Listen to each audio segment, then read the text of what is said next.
Welcome to Kiss the Reviews. I'm Armando. That's Corey. Today we're doing 1997's As Good as It Gets. Before we get started, if you'd like to reach out and follow me or Corey on Twitter, you could follow me at Junior D's. You could follow Corey at Idle Poncho. Let's get into the cast of As Good as It Gets.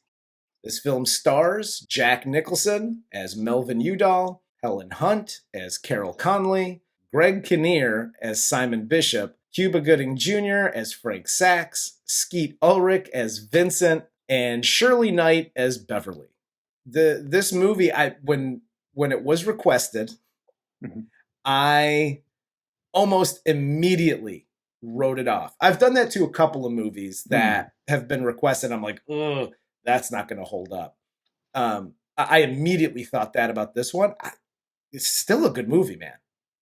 Oh yeah, look, this I discovered last night and talking with you before I'd even watched it that I like this movie a lot more than I remembered liking it. I remember almost everything that happened in this movie. Yes. I mean, goddamn line for line. And it did have such a big impression on me from the standpoint that like the basics of Melvin's OCD helped me identify that like, oh, that's what's happening. Because like I do the hot showers, washing your hands, the hot stuff, the fucking arranging of the silverware and all that shit. Yeah. Hi. But like basically like you take out the racism and the homophobia and the sexism and everything else about him that is just repugnant regardless of what you have going on in your life. Yeah. Yeah, it's pretty much what I was dealing with. Yeah, and I can avoid cracks. Like I don't have. I can step on a crack and I'm fine. Yes, but the rest of it's there. You described Melvin Udall pretty well. He's a cranky, bigoted, rich writer who's suffering from severe OCD. The movie opens with Melvin finding his neighbor's dog Verdell in the hallway. He hates the dog. He tosses the dog down the garbage chute because it was peeing in the hallway and then lies to his neighbor Simon about not seeing the dog. Simon is suspicious but has to leave to get ready because he's having an exhibition of his paintings that evening. At Simon's exhibition, a friend walks up carrying Verdell. Simon asks where he found him. And his friend says he was in the dumpster licking poop from baby diapers. Yeah, it wasn't his friend. That was like the building maintenance guy. Yeah. Because they were found him in the dumpster, and the only way to access the dumpster was through the basement, and the only way to get through the basement was through the chute. Like the elevators didn't go down there, none of that shit. So Simon puts it together very quickly. Yes. That Melvin or somebody, but most likely Melvin, tossed him down the fucking garbage chute. Yes. Which I'm not even going to do a PSA for this. Figure out another way to deal with your dog problem. Don't throw fucking animals or anything really alive down a goddamn garbage chute. Yeah, like this doesn't make you like an angry, OCD, cranky old man. This makes you a fucking asshole. Yes. I get it. Peeing in the hallways and shit, that's gross. And yeah, dude, take fucking care of your dog. Yes. But at the same time, yeah, I'd rather you throw the fucking dog owner down the chute than the dog. Ain't the dog's fault. Dog's just doing what it needs to do.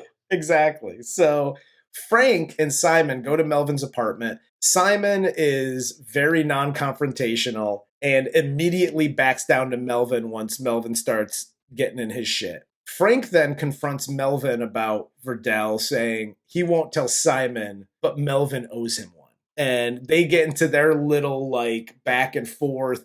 And this is where you see that like, yeah, I don't know if he's a bigot or a racist, but I think he's saying things just to get Frank to get the fuck away from him.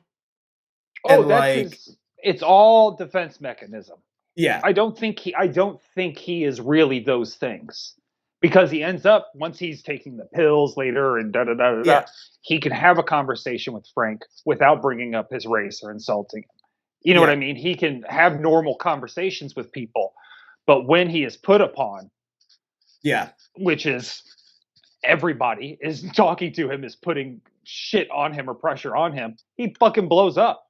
Yes. And he loses it. And the easiest way to push people away is to attack them for being something they passively cannot help about themselves.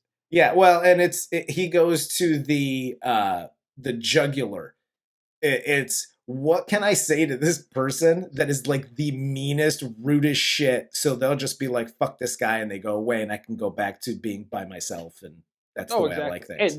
And two quick points here. One, I like how much this mirrors The Shining, when Wendy in The Shining talks to him when he's trying to write, and he's like, don't ever come in this room. If I'm in this room, I'm fucking writing. Yes. And the same thing happens here, dude. And this, I will do a PSA. Hi, kids. Uncle Corey here. If you know someone that's a writer and they're told you they're writing, pretend they're fucking dead. Do not interrupt them. If you fucking knock on my door when I'm in the middle of a fucking thought, let alone the end of a book, and I'm trying to think of that last good line, and I just hear constantly, I am fucking you up. It just an FYI. I know this to be fact just because I'm not allowed to call Corey when he's working on said writings and musings. But if you knock on the door and you know somebody's home and they don't answer, and then you knock again or ring the doorbell and nobody answers, they don't want to talk to you. Yeah. Just stop with the banging. It's not going to help matters. You're literally just going to get a pissed off person when they answer the door. In the morning, Melvin goes out for his daily breakfast ritual. He goes to his specific cafe. He has his very specific table and waitress, Carol. He's rude and loud with all the patrons and the staff at the cafe. And also part of his little morning routine is bringing his own plastic utensils because he's a germaphobe on top of everything. That's where Jack and I's kind of OCD starts to split. Because I've never had to do that. I'll just tell you to wash your fucking silverware again if I think it's dirty. But I ain't ever fucking bringing plastic shit.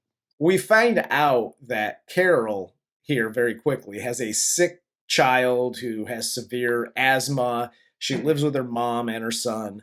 Her dating life isn't what she wants it to be because she's taking care of her son.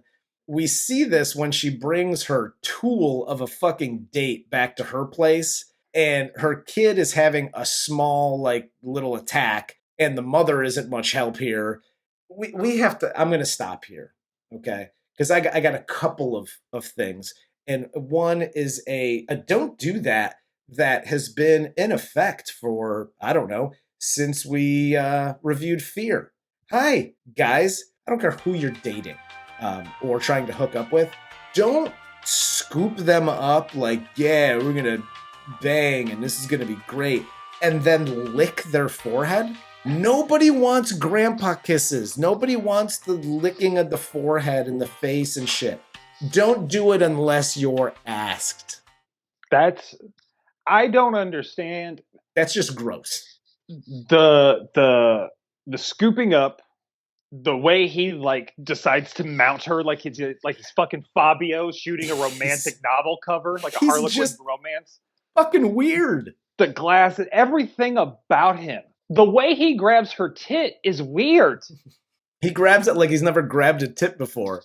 Dude, it's like a hot bag of sand. And you feel it, and it feels like a bag of sand. Now, this is the one credit I will give him. Because he's an asshole, but he's honest. Just a little too much reality for a Friday night. I'm not going to do this as a PSA. I'll just ask the question. Why did she take him back to her place? Other than the fact that she knew she wanted it to end, and he was so weird that she's like, well, I'll just invite him to my shit and the shit'll end because he'll see all this and he'll bounce because he's a douche.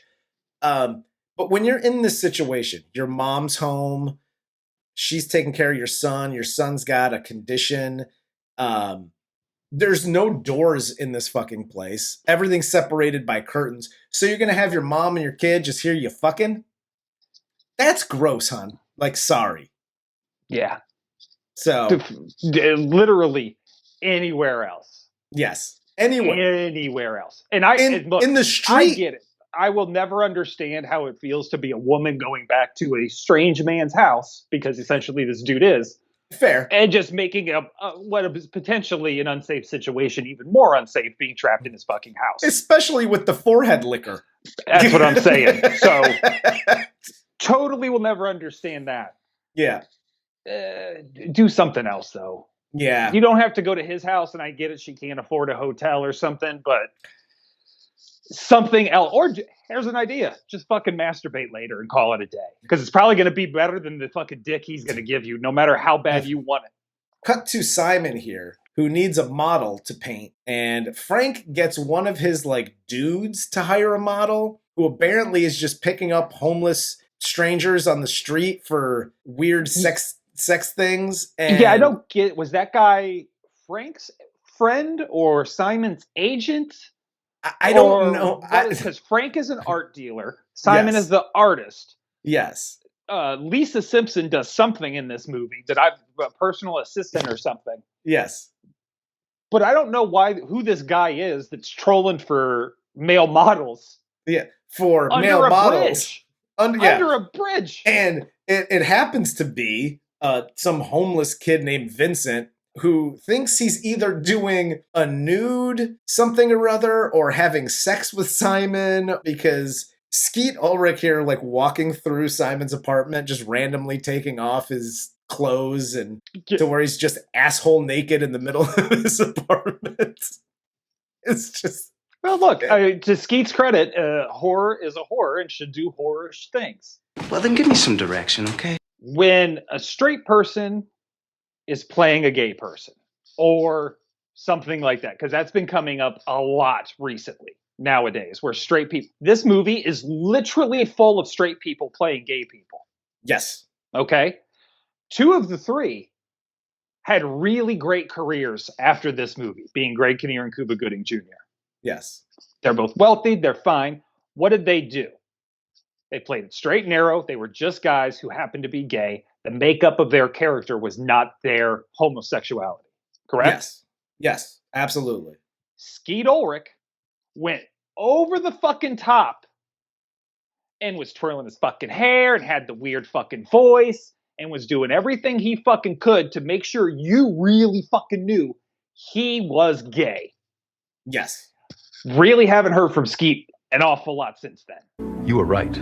That is a lesson if you are going to write a movie, or if you are an actor or whatever, director. That is the difference. Why one is acceptable and the other is not. Yes. And they demonstrate it perfectly here in this movie.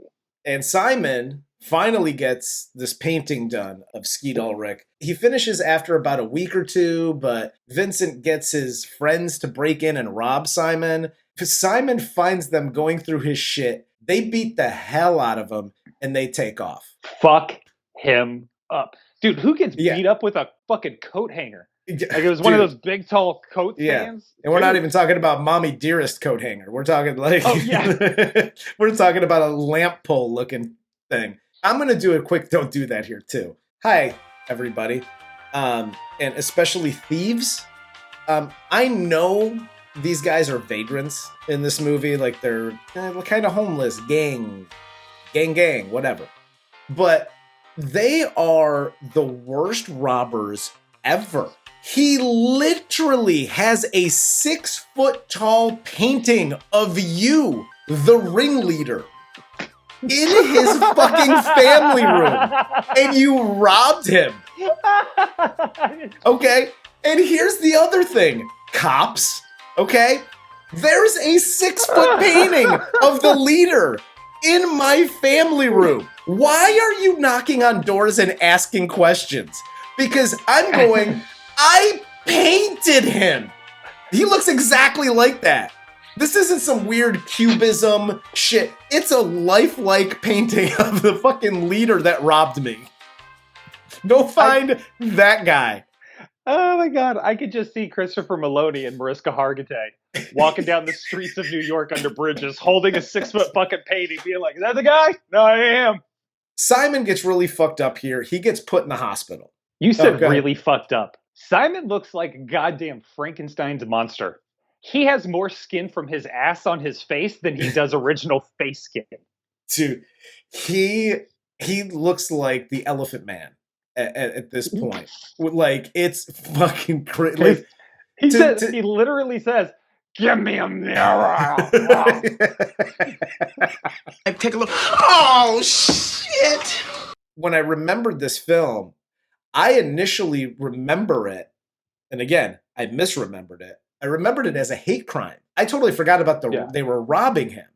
I was like, oh, he's gay. It was a hate crime. And no, it was just a robbery. And again, like you said, to your point, yo, you're just stealing his shit. Like, bounce.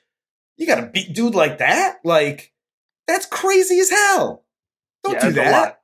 But meanwhile, one morning, Carol doesn't show up to serve Melvin his breakfast, and he freaks out. So he loses his shit in the cafe. The manager kicks him out, and everyone claps like he's getting off a Spirit airline flight, and he wasn't wearing a mask. So it's one of those type of white people that would clap when the plane lands. Very much. They clapped at the end of Karate Kid 3.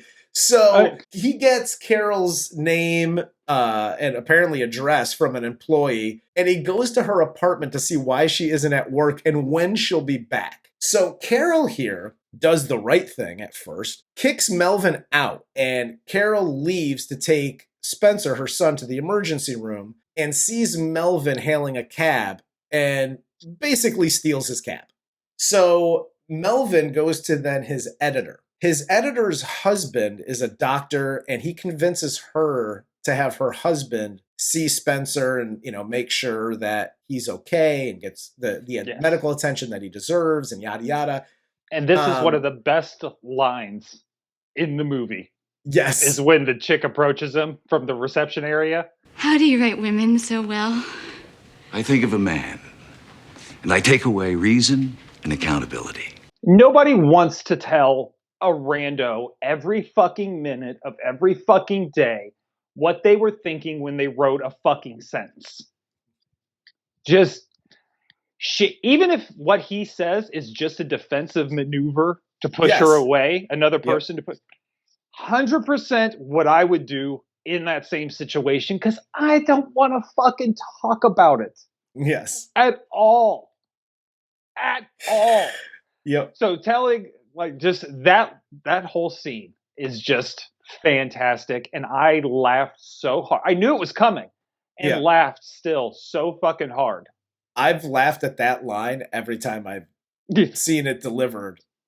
Like, every time I've watched this movie, I've laughed. Carol then comes home to see the car with the little MD on the license plate, and it's parked in front of her apartment. She freaks out, runs inside, and finds Dr. Betts visiting her son. He orders some tests for Spencer, tells the lab that he wants the results later that day, guarantees that Spencer will be fine, feeling a lot better, and that he lets her know here that Melvin is paying all the bills. And Carol goes through a range of emotions at this point, which is shock, happiness, anger, resent. I don't want, you're inviting a crazy person into our house if we accept this. And she goes through a complete manic episode. That night, Carol can't sleep because she doesn't want to accept the gift. So she goes to Melvin's apartment and says that she won't ever have sex with him. She assumes that that's the reason he hired the doctor. When in reality, as of us watching the movie, we know, bitch, I just want you to give me my eggs. He does have a thing for her, but yeah. One, the ego attached to a statement like that. Yes. Just assuming that is what is at play here. And two, which is odd, having so little self-respect for yourself that you think that's the only thing somebody could possibly want you for. The most important thing, I am going to pay $61,000 in medical bills. Yes. Because I want to fuck you? That's the only worth you have as a human being is between your fucking legs? grow the fuck up, lady. Maybe I do just want your eggs. Maybe I do want your company. Maybe I want to get to know you. Yeah. There could be maybe I'm not a fucking asshole and I realize that I've been a dick and I'm trying to do a good thing for somebody. Well, yeah. I would have rather had her ask him why he did what he did. Yeah, press him a little bit more for an answer, like she does at the restaurant later with White Exactly. Baltimore. Press him in that way, but just to be like, look, this is never fucking happening. First off, fuck you, because I didn't ask for it to fucking happen. 2, don't show up at my fucking house with a white ass, wet ass fucking shirt and your titties all out, telling me how you're not going to be doing something. And then 3, I don't know, assume something else about yourself that isn't about your pussy. And while Simon is in the hospital, Frank has to find a dog sitter for Verdell. So he demands that Melvin take Verdell. And Verdell immediately takes a liking to Melvin after he plays the piano for him, feeds him some table scraps. And Melvin also turns Verdell into like an OCD mess as just like him, as he follows Melvin on walks, hopping over cracks and doing all that, which that whole thing is absolutely hilarious. Oh yeah, it's hilarious. It's adorable. What's really funny about it to me, and I'm sure that was the intent, was this hardened fuck everybody. I threw this dog down a garbage chute 2 days ago. Yep. Is now like, oh, the baby, and fucking rubbing his nose on him and shit. You stay just the way you are, because you are a perfect man, and I'm going to take you home and get you something to eat. I think Verdell becomes more important of a player to Melvin at this point than any of the other characters really do. Yes. Because he starts breaking him down and yada yada. And after a few weeks, Simon comes home from the hospital. He insists on taking Verdell back. Melvin is obviously heartbroken here because they have a bond, and I feel feelings.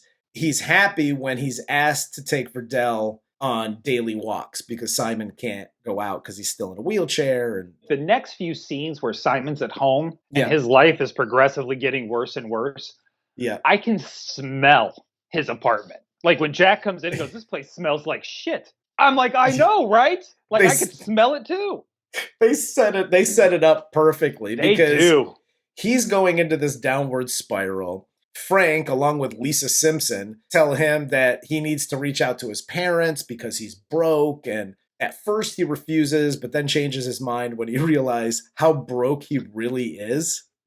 Yeah. And how like all of these great people, Frank, Lisa Simpson, his neighbors, all of these people that have loved Simon have completely abandoned him. Yes. And the only person even talking to him anymore, even if he is shitting all over him, the only person talking to him and even treating him like he always was, not pitying him, not treating him any differently. Exactly the same relationship as we had. I'm just being nicer to you now because of the dog situation. Yeah. The only guy that gives a fuck about him. Yes, absolutely. Frank does not give a fuck. I don't give a shit. No, he what doesn't. Anybody's trying to say with Cuba, oh, he's a good guy. He doesn't fucking care. He's passing off every bit of responsibility to people he can bully and admits that. I own this fucking guy. He'll do anything I want him to do. Well, and we see that at breakfast when Frank convinces Melvin to take Simon to Baltimore to see his parents. And it's like, you have the relationship with Simon, but yet you're going to give your car, you're going to, I'll give you gas money. What else do you want? I'll pay for a hotel. Anything not to have to deal with emotion. Yes, you just deal with him because I don't. Why? Because I'm the art dealer, but like we're friends. You're just his neighbor. But yeah, you fucking take him to go see his parents. Like that's when I was just like, oh, Frank's a piece of shit. Yeah, Frank does. Frank's in it for that ass, and that ass is looking awful beat up right now, so he's not that interested. Carol then comes in, reads a thank you letter that she wrote to Melvin because he won't accept it. Was this the scene back she was writing this note to Melvin? Yes. And she goes through this full fucking thing and she's screaming at her mom. Yes. Right? Because her mom's trying to help out. Like, what the fuck is the matter with you? Because they've already decided, they're accepting it, but she's just whatever. Yeah. The monologue that she gives is great. The performance she gives is great. Mm-hmm. This scene, as clearly demonstrated by you just going right over it, does not belong in this fucking movie. It serves no point. You can show her writing the mom trying to talk to her versus the mom says one thing. You get Carol's monologue here. And then the mom says something else, and it's like, oh, okay, we'll go out. None of that, like those two things did not match up. The mom and Carol are having completely different conversations here. Yep. And it all revolves around this 27-page note that she's writing. Yep. In which she's just fucking losing her mind. I get it. People need to win Oscars. Yeah. No, right? I get it too. That is an Oscar bait speech, and she performed it brilliantly, and it helped her earn her Oscar. That I think she was at least nominated for. I don't know who wins shit. I don't watch that shit. Are you kidding me? But it did not belong. I did not like it. It didn't even lead, other than the note, which gets mentioned one more time.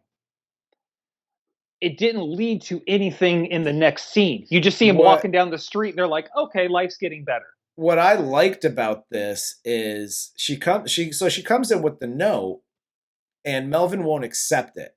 And Melvin's like, shouldn't that be a good thing? Telling somebody no thanks required? I don't need all of this. I don't need a parade. I don't need thank you notes. Just a quick thank you and you're fucking good. But she like goes into this whole thing, and he then asks her to come with him on the trip to Baltimore. Well, it's road trip time, and they drive to Baltimore. So Simon here shares his disturbing experiences as a child and why he hasn't spoken to his parents since he went away to college. Jack keeps trying to interject. Yes. You know, and he said, my dad used to beat my knuckles raw when I messed up a key on the piano or whatever. Yeah. And then he says, you know, there are lots of people out there that are happy. Nobody in this car, but there are lots of people out there that are happy. Which is a great line. Fucking fantastic. And Carol, super sensitive Carol, just dismisses all of that. Fuck you. We're not talking about you. We're talking about Simon, which is fair. He interrupted, but he also has a fair point, which he's trying to say, we're all fucked up. Yeah. You're not any more fucked up than he is, than she is, than they are. We're all fucked up in this car, especially. What are we doing? Yeah. Why do we have to go through all this? We get it. Yeah, exactly. And that scene, though, demonstrates exactly why Jack is the way he is, because every time it is either a conversation with somebody or a part where he needs to be sensitive, that's when he pushes everyone away. Yes.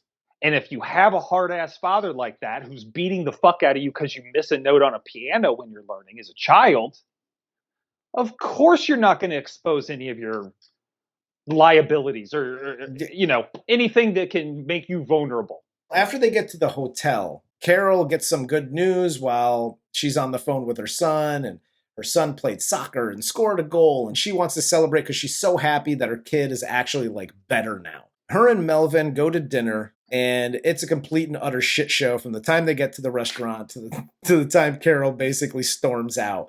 Carol here kisses him and basically says she'll sleep with him if he asks her to. But yes, he quote unquote fucks that up too, because again, he doesn't want to fucking show his vulnerability, and this is why, you know, I really like you and all of that. He doesn't want to get into that. So, and he starts to do that starting with the compliment, right? Yes. He gets back there, he compliments her, great compliment. You make me want to be a better man. But then she starts saying things to him like, I'm going to expose your soft little underbelly. You don't have to be scared. Yeah. She starts saying all of these words that immediately put him on the defensive again, because he's not allowed, as he grew up as a child, to be a little bitch. Yeah. So he, again, lashes out, I wanted you to sleep with Simon. I thought that would help him. Yeah. It's obviously not the truth. Yeah. Obviously. But because Carol doesn't pay anything or any attention to anybody outside of fucking what Carol wants to pay attention to. It's just all about her. Well, you insulted me again. I'm gone. Carol then leaves Melvin, goes back to the hotel. She gets ready to like take a bath. Simon then finally gets the urge to draw again, and he and Carol stay up all night as he draws a million pictures of her. And the next day, Simon decides that he doesn't need to see his parents, doesn't need his parents' money, and he goes back to New York with Melvin and Carol. I like the scene where he first is wanting to draw her. And she's like, come on, get out of here. That's never happening. And then she turns around and just kind of drops the towel down to her butt crack. Yep. That was funny as shit. I love that scene. No, that's a great scene. I don't know a woman that wouldn't do that. And I'm not being like anything about women. That's just like if somebody's like, dude, I got to draw you. You're perfect. Come on. No. As long as I don't look and acknowledge that it's happening, it's not happening. Hell, I would do that. And even though, I'm a little hairy, I would still drop the towel down like, you going to draw that? Yeah, nobody's asking for that. I know nobody's asking for it. That's why I would do it. Because I would feel good as a person. You want to draw my sweaty crack? I'm fucking cool with it. So they get back to New York after their uncomfortable ride home. And Carol says some more mean shit to Melvin, and she goes back to her place. Melvin had Simon's things moved into a spare room in his apartment so that he can stay with Melvin until he finds a place to live, because they've already sublet Simon's apartment. And again, what Helen Hunt says to him here. I don't think I want to know you anymore. She's basically like Melvin. She's like, I'm going to tear your soul out because I'm feeling feelings and I don't want to be doing that. And think about this. At the beginning of the movie, she hears him insult two Jewish people sitting at his table. Yes. And makes very, very anti-Semitic remarks about them. Yep. And she's just like, oh, they left, huh? Ha ha ha. But because he wanted you to sleep with Simon, now you can't know him? Now there's a problem. Anti-Semitic guy. Cool. We can still have conversations and develop a relationship. Yeah. Insult my son. Tell me you think my son's going to die on me. We'll still have a conversation and develop a relationship. Yes. But then I brought you along to sleep with Simon. Clearly because he was shitting his pants. Yes. Nope, I can't know you anymore. Go fuck yourself. Yeah. And what? And then she calls later that night and rants at Melvin and then just hangs up. Yeah, and she didn't know that Simon was living there, right? He was staying there for the night. Simon tells her on the phone, yeah, he put me up. I'm here now. Yeah, because she says in the conversation, like, what you've done here is amazing. But she continuously just can't stop insulting him. Yeah. It's like, what you did here is great, but I don't know if you're a fucking whack job either. She initially calls to apologize for the mean shit she said before she left, and then proceeds to say more mean shit and then hang up on him. Yes. So yes. Simon here gives the old bigot some tough love and convinces him to go to Carol's place and let her know how he feels about her. And this supports the theory too, because Simon gets tough with him for the first time ever. Yes. Calls him a pussy, tells him to keep just waiting around like a little baby. He'll tuck him in and read him a story. What does Melvin do? He reacts positively. Yeah. Doesn't insult him, doesn't scream and throw. Thanks for your help. And he leaves to go do what Simon told him to do. Okay. I mean, how many more fucking degrees do I need? I got them all. Melvin then gets to Carol's place, confesses his undying love for her in his weird, fucked up way, and they walk together to a bakery around the corner. Melvin continues to express what Carol means to him. They kiss, and he's now completely cured of his OCD, and they go get a fucking Danish or something. No, he's not cured. I think because that end scene where they're walking down the sidewalk, they show that they've met in the middle because she's on the bricks with all the cracks and he's still walking on the kind of once every other crack thing.